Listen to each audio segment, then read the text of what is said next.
Hey everyone, welcome back to Citizen Nerd. I am Nathan, and today we're going to be talking about this little jewel behind me, the Ensoniq ESQ1, which was Ensoniq's first real big synthesizer. It wasn't their first keyboard, but it pretty well was their biggest, to that time, synthesizer. So let's get right to it. First, let me say that the ESQ1 was not the first synth that Ensoniq put out. The Mirage was actually the first one, but it was strictly a sampler. The ESQ1 had more options to modify the sound, such as LFOs and such like that. Whereas the Mirage itself actually had filters, no LFO, but it did have like a 2-digit LED display, whereas this thing has a full 2-line, pretty nice display on it. I would say it actually probably rivals the D50 on how many things it can display at one time. The Mirage also seems more specifically to compete with the Fairlight CMI at the times. Now for some basics on the synth. It's an 8-voice polyphony with 3 oscillators and 32 waveforms, although mine has been upgraded to show and be able to use the hidden waveforms. It is a 61-note keyboard with velocity. It has a 40 patch memory and a pretty good MIDI implementation. Also has 8-track sequencer and a 9-part timbral sound engine. One interesting note is the person who actually created the SID chip for the Commodore 64 went on to make this. They were actually produced from 1986 to 89. Mine was actually made in 1987. The ESQ1 itself had a couple of versions. It had a rack version as well. Now, the interesting thing is the ESQ1 did not have a digital resonant filter or digital filter. It actually had an analog filter because they really couldn't figure out a way to make those yet. I believe the first one to do that was actually the D50, which came out shortly after this was made. I think it actually came out maybe the year this thing was itself actually made, but the series was before. So in a way, you could call this kind of a hybrid, both analog and digital synthesis. Okay, so here's my ESQ1, and the problem it has is that the display is kind of glitchy and a little bit whatnot. So we'll look at that, and we'll try to track down the problem and see if we can fix that.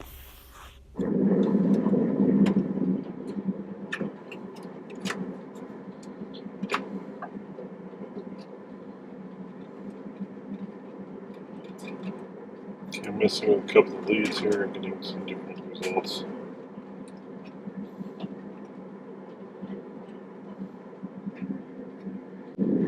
Okay, just wiggled the power connection on the power board.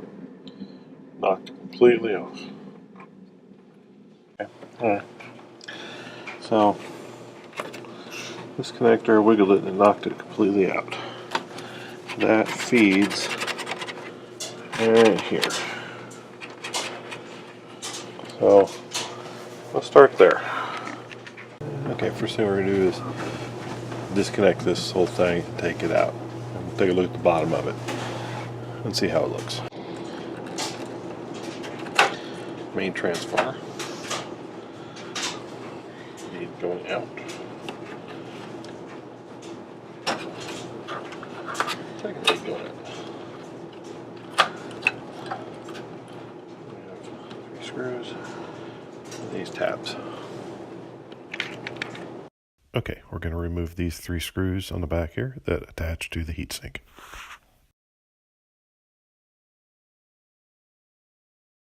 Next is to remove the board itself, and to do that you have to squeeze these little plastic tabs and pop the board out. So I went through and touched up a few of these solder joints here.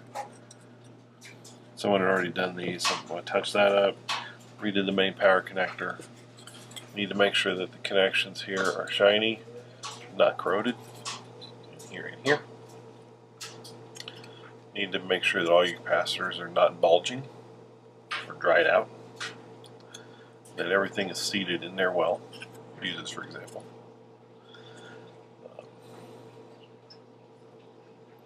And then you're going to inspect the board for any cracked solder joints. Let's see if it'll focus there. Oh, there. So you're going to look through all these kind of things.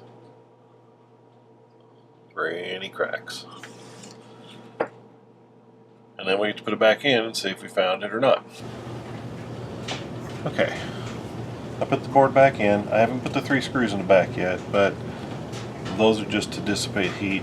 The board is secure, pretty well safe, and it's sitting on top of a piece of like paper or whatever it is anyway. So I've reconnected all the connectors, and so let me close it and adjust the camera so you can see. So we'll turn it on.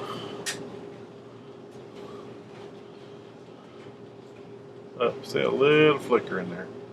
Not bad though. She settles down after a little. That may be the driver for the backlight, because this is fluorescent. You know, yeah. So there's a little bit of flicker, but not much. You really don't even see it on camera for what I'm looking at right now. Just a couple of spots over here that were flickery, but I think that's honestly just the driver that drives this display. This is not an LED or LCD. Now I'll tell you something real quick though. Those connectors, let me turn it back off and I'll show you what I'm talking about. I'll move you as I'm doing this. Okay. So this type connector and this type connector, and honestly this one as well, with this type of board have a basic problem. It's just a general issue with this type of age. This board, as it heats up, expands and contracts. Like heats up, it expands, cools down, and contracts. But it does it at a different rate from the connectors. So all the pins effectively are kind of doing this as it goes. We're really kind of doing like that, right? So they're on the board, they're fixed, they bend, and then you get all these cracked solder joints underneath them. It's a really common issue. Fortunately, the fix for it's pretty easy. Also, the other thing you need to do on these older synthesizers is it, like us, if you can see this chip here, tilt the camera up so you can see it. Okay, so you got several ICs on this board. Some are socketed. Pop them off, or just pop them up a little bit and reseat them. Same with these chips here, and there's one actually under this ribbon cable here. You can see it there or not, but anyway. So you just go through there and make sure those are just reseated, because it's an old board. Corrosion happens. And, it's kind of part of life. Now they've redone a lot of these connections. Like this one here is resoldered. It looks like they've tried to do these two as well. Funny thing, they didn't do this one. But the ground wire is still good. And the battery looks like it's in really good shape too, which is great. Tell if they actually changed the battery or not. Looks resoldered. It may be a newer battery. So it looks like it's in pretty good shape. Let's turn it around again. Or flip it, close it back up, really. Turn it back on. If you look right over in here, you can see a little bit of flicker, but it settles down after a second.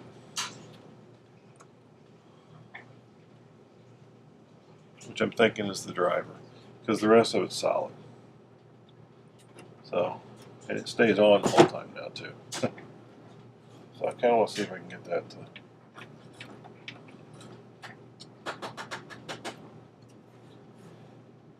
Let's see what the display is.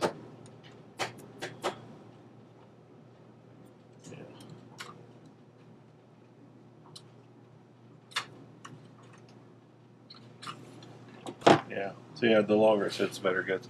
Honestly, I think that's just the display driver, or the display itself starting to just kind of, well, get old. So that may be one of those things that, see, it's already settled down now. At least a lot. You can still see a little bit of the flicker. Probably see that in the video. I'm not sure. I can actually see just a hair of it here, but that's not that unusual. So anyway, so we'll see if we can figure out if there's anything else wrong with it.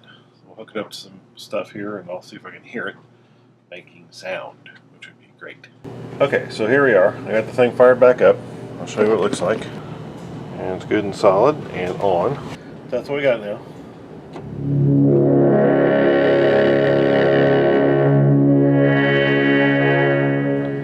Alright.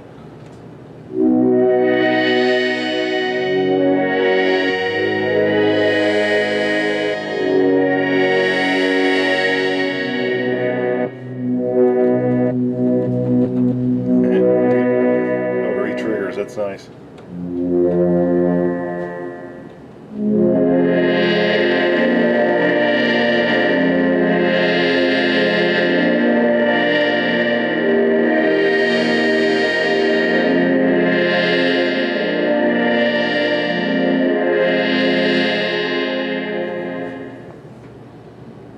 I think it sounds pretty good.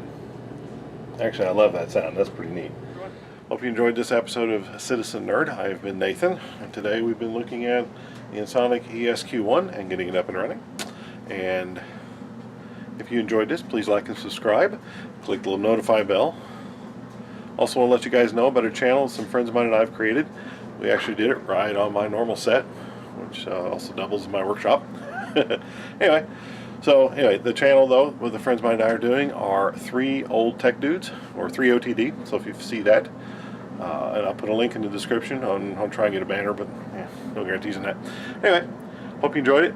If you do, why don't you go over and talk and see us over there, and we're just a bunch of 3 lunatics just trying to, I don't know, have fun, I think. Have a great day, and I will talk to you later.